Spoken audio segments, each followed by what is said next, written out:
Bonjour mes amis, bienvenue dans un autre épisode de FNFT. Je suis votre hôte comme d'habitude, Jay, et c'est l'épisode 10. Donc nous allons discuter de la carte de Paris, de quelques questions répondées et si nous avons le temps, de quelques trucs sur le Stipe. Hello my friends, welcome to another episode of FNFT.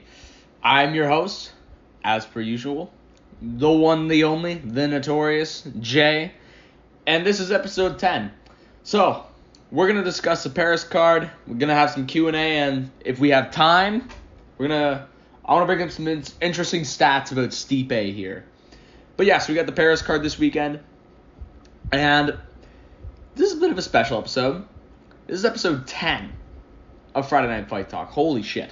I never thought I would get to this point. At any point when I started this, starting off with the Apex card, not a good idea. But I really did not think that it would get this far. So, to my loyal viewers who listen every time an episode comes out, and even if you don't, thank you. From the bottom of my heart, thank you so much. I love doing this. I'm going to keep doing it as much as I can.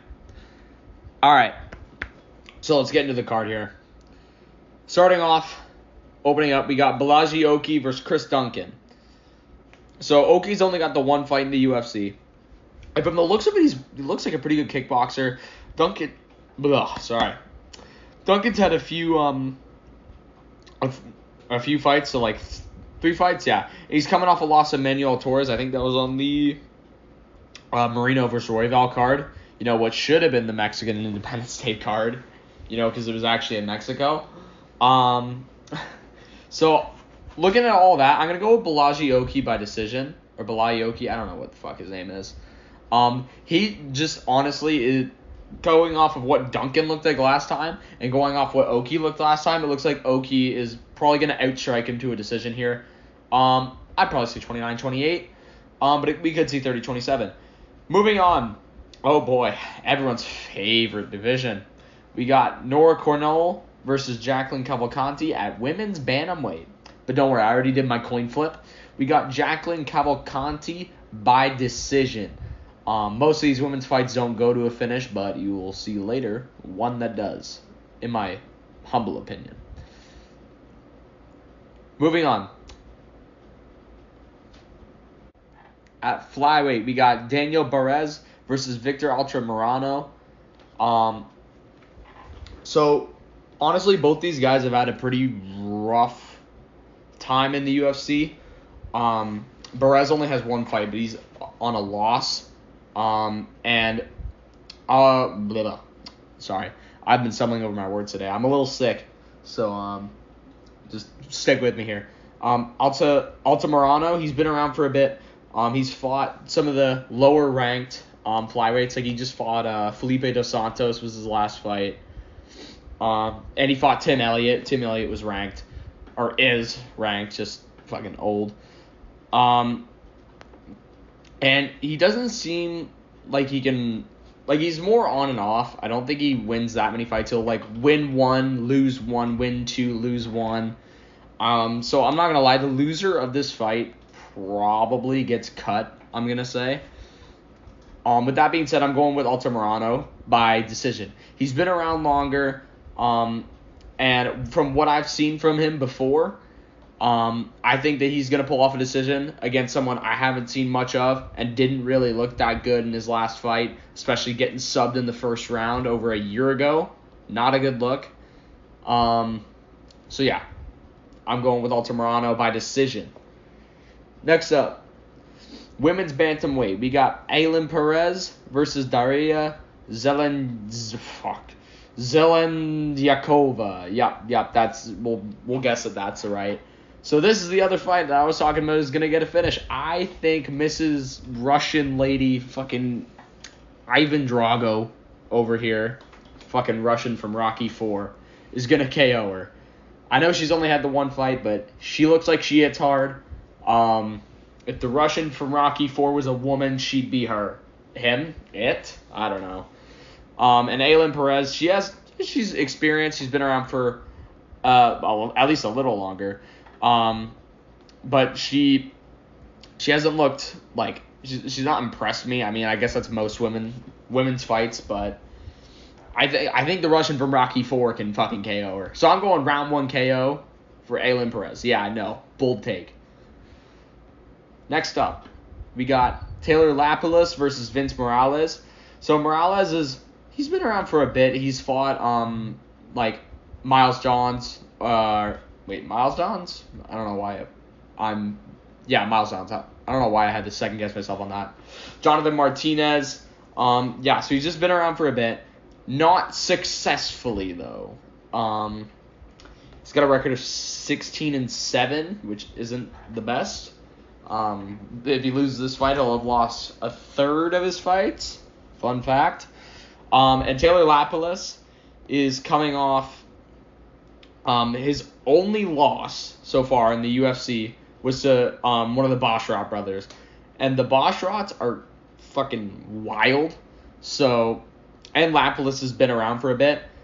And not only did he bounce back from that loss, but he did it like not even that long ago. I think it was, what was the card after 302? It was that one. But yeah, I'm going to say Taylor Lapilus probably gets a decision win here. Because like I only see him losing to like an undefeated prospect or maybe like a low-ranked bantamweight. But he's looked pretty good. So I don't think I see him losing this. I'm going to say Taylor Lapilus by decision. Next up, we got our biggest betting favorite on the card. We got Ludovic Klein versus Roosevelt Roberts. Ludovic coming in as a minus 950 betting favorite. That's some Bo Nichols shit. Actually, not even. Bo Nichols bigger than that.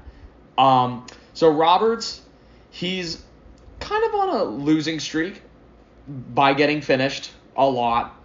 I'm not going to lie. At this point, I don't even know how he's still in the UFC. I think he's on a 4-fight losing streak, something like that. And Ludovic Klein is on the up. He's out here. He's got hands of steel. And he beat the guy that KO'd Roberts, Ignacio Bahamondes, also was on 306. For like KO of the year, by the way, was that the Ignacio Bahamondes KO over Roberts. I'm saying a lot. Sound like Arnold Allen. Jesus, I caught myself doing it again. The only person that Klein's really lost to is like Nate the Train. Jesus, man, I'm saying that a lot. But anyways, Ludovic Klein, round 1, fucking brutal KO. Jesus, I am saying too much. Take a shot every time I say you'll be wasted by. I literally even said it in that sentence. You'll be wasted by the time this is done. Next up, second biggest betting favorite. We got Umar Sy versus Dawoon Jung. Jung also is not someone who's really found success in the UFC. So he lost to Olberg over a year ago. And Dustin Jacoby. And yeah, he really hasn't found much success. So with that, also Umar Sy being someone who's found success, not to mention he's undefeated. I'm going with Umar Sy probably by, let's say, round 2 KO. I think he's very well-rounded. I think he finishes fights a lot. Normally, I know he has a decision in the UFC. But yeah, we'll say round 2 KO. Next up, prelim headliner. This absolutely sucks to see. We got Ion Cutelaba versus Ivan Ersland. Ion Cutelaba has been around for a while. You probably know Ion Cutelaba. He fought Johnny Walker not that long ago. He was on 299. And he has just been on the decline. He's losing to Ryan Spann, Johnny Walker. He had a draw with Dustin Jacoby. Fought Ankalaev twice If you didn't know what happened in the first one, he was all wobbly and shit. His last really good win was Khalil Roundtree in 2019. And yeah, he really has been on a steep decline since. He's become a bit of a can, a bit of a bum.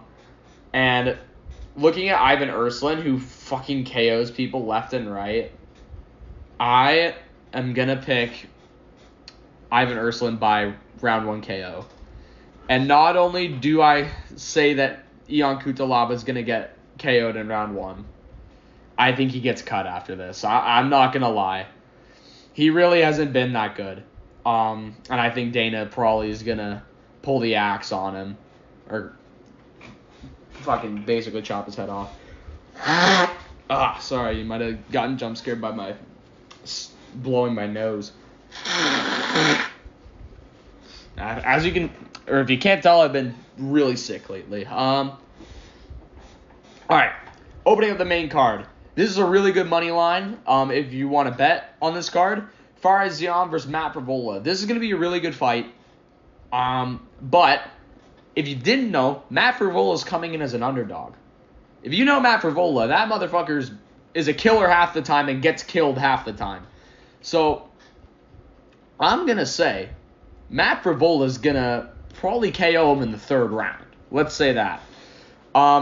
Honestly, both these guys are probably going to go at each other. I'm actually really excited for this one. I don't think it's going to be fight of the night. That's coming up later. But both of these guys are Terrence McKinney victims. And yeah, looking at their wins, Zion, his most notable win is like Jai Herbert. And Matt Frevola's got a shitload of other wins to his name. As you know, he was in the rankings. His last fight, sure, he got head kicked by Saint-Denis, but he's beaten like Drew Dober. We don't talk about the Terrence McKinney fight. The last time a Matt Frevola fight went to a decision, if I'm not wrong, was the Arman Sarukian fight. So I don't think this fight's going to a decision. One of them's getting KO'd. I'm going to say Matt Frevola KOs Zion in the 3rd. Next up, we got... I messed up earlier. This is the second biggest betting line. Morgan Charrier versus Gabriel Miranda. I am going to pick Morgan Charrier by probably a decision because the only loss Miranda has in the UFC is from Benoit. And I think it was Benoit's debut, if I'm not wrong. It might have been? I don't think so. Wait, no, I do think so. Never mind. Doesn't matter. Morgan Charrier, I think he's got a decent amount of power. I think he gets a relative amount of finishes, but he's very on and off. I can never reliably, looking at his record, I don't think I could reliably pick him, unless he's been on, a 10-fight win streak going into the UFC. But I still will say he's probably going to win by a decision. I don't know why I stuttered there. Next up, Kevin Joseph versus Brian Battle. We are going Brian Battle by round 1 KO. I know he had that one fight last time, which was the no contest. But Brian Battle, his only loss in the UFC, if I'm not wrong, unless it's been years and I'm forgetting, is from Renat. And that was a while ago. So if he gets the KO here, we could see him getting a ranked opponent. Looking at him from tough and all that shit, I think that he's going to KO this guy in the 1st round. Granted, he's coming off 2 wins. Kevin Jousset's coming off 2 wins. But looking at the guys that Battles came up against and looking at the guys Jousset's came up against, I'm more impressed in what Brian Battle's done in 5 fights than what Jousset's done in 2. I know that sounds stupid, but just stick with me on that one. We're going with Brian Battle, round 1 KO. Next up, this is my fight of the night. We're going William Gomi versus Joanderson Brito. This is going to be a banger. Now, I'm not going to lie, though. William Gomi, after this fight, is probably going to go up to lightweight, I'm going to say. Because he has a lot of trouble making weight. He's got real bad weight cut problems. I think he's going to move up after. Granted, it's not like he's unsuccessful. He's winning a lot. And he's also, like, his last fight was a KO. But Joe Anderson Brito is right now the best unranked featherweight, without a doubt in my mind, and my favorite unranked prospect in the UFC right now. He is fucking crazy. His last fight with Jack Shore, he cut his leg wide open and the doctor had to step in, which granted, I would have liked to see that fight go a little longer. And a lot of people forget that Brito beat Diego Lopez on the Contender Series. I forget if Diego Lopez was in on short notice, but no matter what, that's an impressive performance. We've seen what Diego Lopez could do on short notice. And granted, that was up against an even shorter notice Dan Ige. But still, he even gave Movsar a good run for his money on not that long of a notice. Brito's also KO'd Andre Fili. I think his only loss in the UFC was Bill Algeo.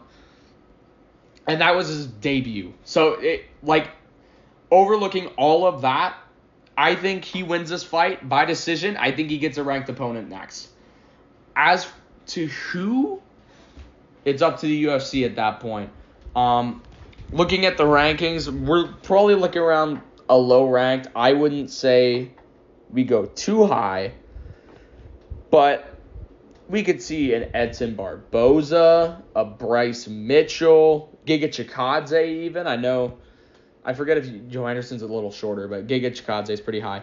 The highest I would go is Calvin Kattar.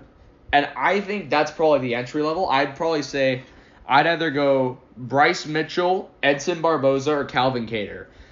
Just because I'd probably say Bryce Mitchell's the least. Because one, he's going to get KO'd. And two, he's a grappler. So we don't really want to see him get grappled much. We want to see it more striking. I would probably say Calvin Kattar because they're going to give that to Kyle Nelson. I know. I'm sad about it too, everybody. It looks like the UFC is probably going to try and go for a Steve Garcia versus Calvin Kattar instead. Me personally, I want Joe Anderson Brito versus Calvin Kattar. I think that's a good fight. But I don't know. You guys tell me what you think. Now, co-main. Another good money line here. We got Nasruddin Imavov versus Brendan Allen. I am going with Brendan Allen by decision. Fun fact. I don't know why I'm saying fun fact. It's not like I got a fun fact. Fun fact, I'm picking Brendan Allen. So yeah, Imavov broke into the top 5 after he fluked Jared Cannonier and just rocked him, and Herzog stopped the fight. That's Herzog's only bad call. Other than that, Herzog's been universally the best ref. But Brendan Allen has, he's impressed me more because Imavov's only other win before Cannonier, or not only other, but his win before Cannonier was Roman Dolidze. And come on, Roman Dolidze is a fucking bum. I'm sorry, I don't like Roman Dolidze, or at least his fighting style. I don't think he's that good. But then we got Brendan Allen, who's looked really impressive. He's avenged his one of his UFC losses. I know he had the Strickland incident to Chris Curtis when he got fucking brutally KO'd. I don't care that it was on short notice. He also is out here submitting Paul Craig. He beat Bruno Silva not that long ago. Andre Muniz as well. He's looked really good lately. Also, Allen vs. Curtis 2 was potential fight of the year. Underrated pick. I know that was in the Apex, but Jesus Christ. But yeah, I think he's gonna either submit Imavov or he's gonna probably take him to decision. I would say decision. Does Brendan Allen also have the record for most rear naked chokes? Is that just me? It seems like he gets it every time. I think Brendan Allen's really underrated. And I think he's going to get the decision on this one. Potentially after this, whoever wins this fight is probably getting a number 1 contender fight. We could see Izzy. I don't want to see Izzy. I'd rather see Izzy versus Kyle Barrio, personally. Or we could see the winner of this fight, Kyle Barrio. We don't know. But yeah, anyways, Brendan Allen, decision. Now, the main event. I want my money. I'm picking Moicano by 4th round TKO. Fun. I was going to say fun fact again. Why? Why is my brain just wilding today? Yeah, we're going with Moicano by 4th round TKO. Because Benoit looks like a murderer, right? He even looked good in that first round against Poirier. But he was gassed. And I know he had staph. You can blame it on staph. But I have a feeling this guy's going to get gassed. He hasn't gone the full 5 before. Moicano's probably going to get rocked a few times. I'm not going to lie. I wouldn't be shocked if Benoit KOs him, and I eat my words, but I think Moicano is going to work. He's going to work. He's going to keep working. And then by the 4th, when Benoit's tired, he's probably going to submit him or TKO him. Because the thing is, if you saw in the Poirier fight, Benoit, when he was shooting takedowns, neck wide open for a guillotine. The thing with Dustin, he's only pulled off 1 guillotine and it didn't even count against Dan Hooker. So, looking at it, with his style, I'm going to say Moicano probably takes it in the 4th. By TKO, we're going to say. So, yeah, or submission. He's going to finish him in the 4th is what I'm going for here. So, yeah, those are my picks there. Now let's get into some Q&A here. So, we'll start off with 3-piece here. UFC Paris, what fight are you most excited for? I already got that down. William Gomi versus Joe Anderson Brito. I can't wait for it. Ziam Frivola is close second. Imavov Allen is also going to be pretty good. Honestly, this is such a good card. I'm glad they gave this card to Paris because Paris easily has the best crowd. The French crowd is easily the best. They love their French fighters. Now, what if BSD can't afford to lose either? He can't. I'm not going to lie. I don't even know who he fights after if he loses. Maybe a Yoel Alvarez or something like that. He's going to have to fight at the lower level for a while if he loses. Or the low ranking level for a while. By that I mean 2 fights, 1 fight. I don't know. He'll be lower ranked for a bit, especially after the Poirier jump. Oh, that was a big jump. Kutalaba beat Roundtree. Kutalaba's on the prelims. Roundtree is fighting Alex for the belt. Thoughts? See, the thing is that Roundtree has looked way better since he did that, or since he lost to Kutalaba. Kutalaba has looked like shit since he lost or beat Roundtree. That was his last good win, in my opinion. So yeah, I see why. Granted, I have problems with Roundtree fighting for the title to begin with. I love that big black Muay Thai man, but he shouldn't be fighting for the title. He hasn't deserved it. Getting that title shot off Anthony Smith is bullshit. He should have had to beat Jamal Hill. They should have rebooked the Jamal Hill fight. And if he beat him there, fair enough, title shot. But yeah, I don't agree with Kutalaba being on the prelims, but looking at how stacked this card is, I can see it, and especially since he's looked like shit lately. Next up. Oh yeah, I'm good. Don't worry. I just ran out of ideas on what to post on Verdict. I'm not gonna lie. Yeah, I a lot of it's just fight news, and I don't really comment on it. I had to comment on the Jan versus Figueiredo being announced. That was sick. But I'm all good. I just ran out of shit to post, and I've been watching too much football. I'm actually waiting for the Cowboys-Giants game to start. I hate both of those teams, but it's the only game that's on right now. If anyone watches football here, I don't know. And it's not like soccer football. It's American football. I'm not even from there anyways, but anyways, I'm getting off track. Is BSD Moicano even competitive? I think it's pretty competitive. I think it's going to be pretty competitive until the point that Moicano finishes him. I'd say the first round is going to be the hottest. It usually is for everyone. Unless you're Daniel Zellber and Esteban Rivovic, in which case it's the third. But yeah, I am going to say Renato Moicano and Benoit Saint-Denis are probably going to go to war until Benoit gets tired. Or one of them gets tired, even if Moicano gets tired. But I've seen that man go the distance. And I've seen that man lock up some gillies and some rear naked chokes. And I'm telling you he's going to finish him, but I think it's very competitive. Volk is the GOAT, not a question, just fact. You're right. Yeah. You should make a YouTube channel similar to Kenny Okoye MMA or MMAs if you haven't seen him. He just filters on TikTok and then like speed ranks them or whatever, and then once a week he uploads like a 5-minute review of the upcoming card. You should really think about it. That's actually a pretty good idea. I'll actually look into that. And finally, is Roundtree actually an easier matchup than Onk? Hell yes, he is. If you look at it, look at the stats. How many takedowns has Roundtree shot in his entire career? You look at his stats, big fat 0. Alex, 1. Alex Pereira has more takedown attempts than Khalil Roundtree. Tell me you're cooked without saying you're cooked. Tell me that you are going to strike with Alex Pereira and live. Unless your name is Israel Adesanya, I don't think you are.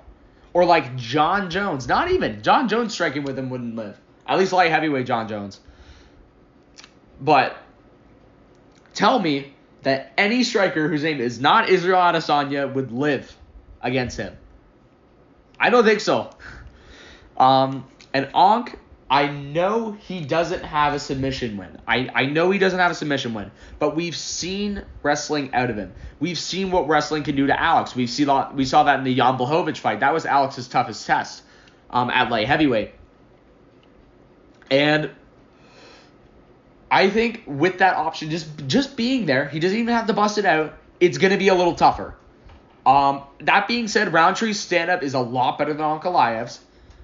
But still, I think Ankalaev being able to wrestle is going to be a bigger difference.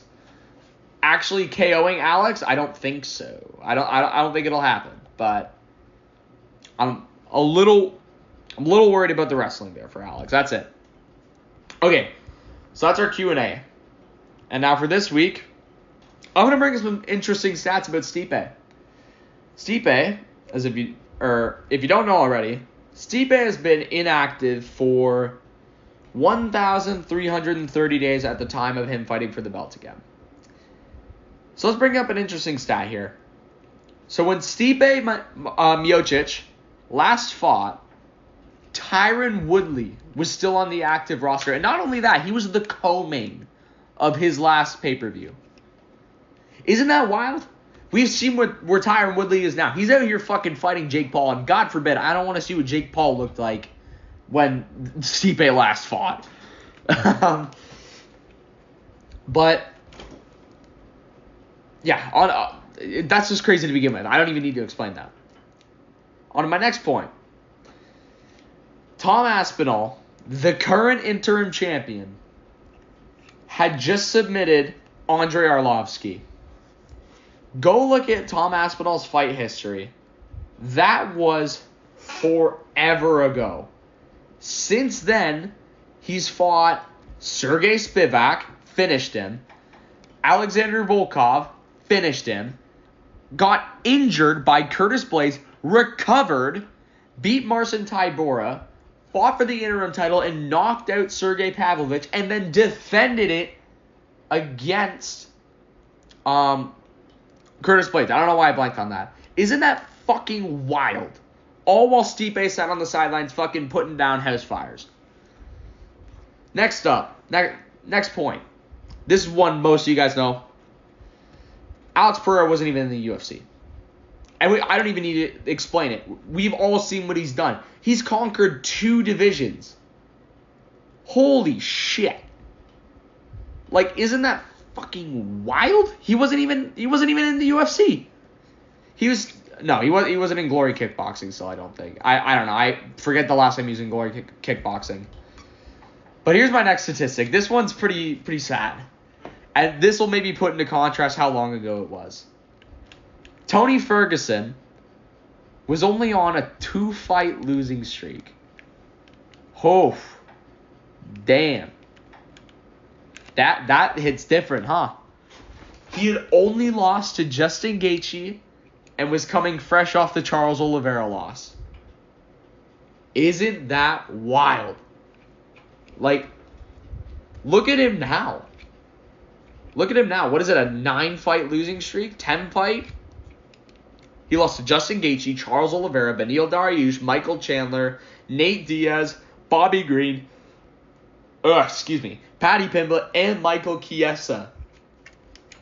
All while Stipe sat on the sidelines. Like, Jesus Christ. Now, here's another stat. Conor McGregor was booked against Dustin Poirier. For the third time. He hadn't even fought yet. He didn't even have the shin bone break yet. He didn't even break his shin. That one should already put it into like perspective how long ago that was. We all complained about how long it's been since Conor fought. He was months ahead of when Stipe last fought. And he wasn't even injured. Like, Jesus Christ. Next up. The last time Stipe fought, Islam had just beat Drew Dober. Oh. Whoo. We watched this man become the top of the division, defend the title 3 times, and soon to be 4th.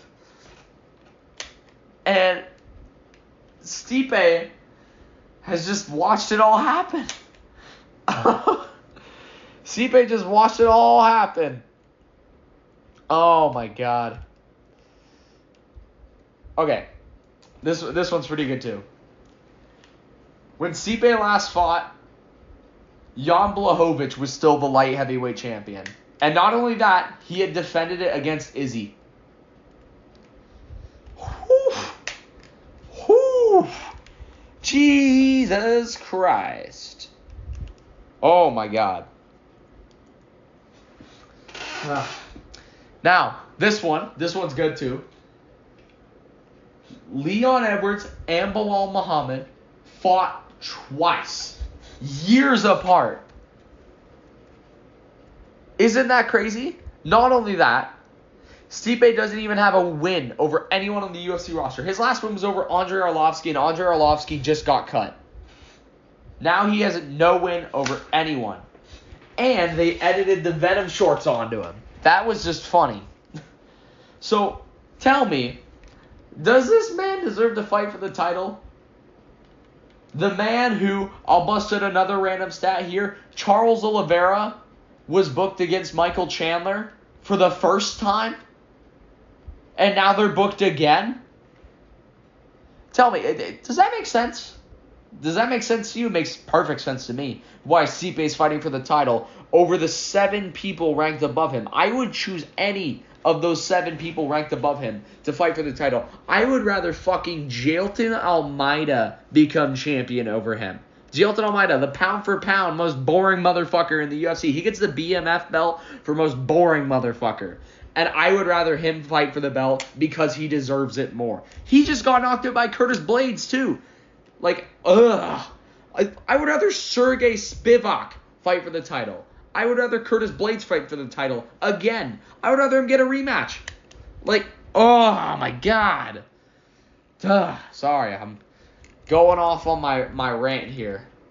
I'm just mad at Stipe for getting that title shot. He shouldn't have it. He should not have it. Anyways, hope you enjoyed my Stipe rant.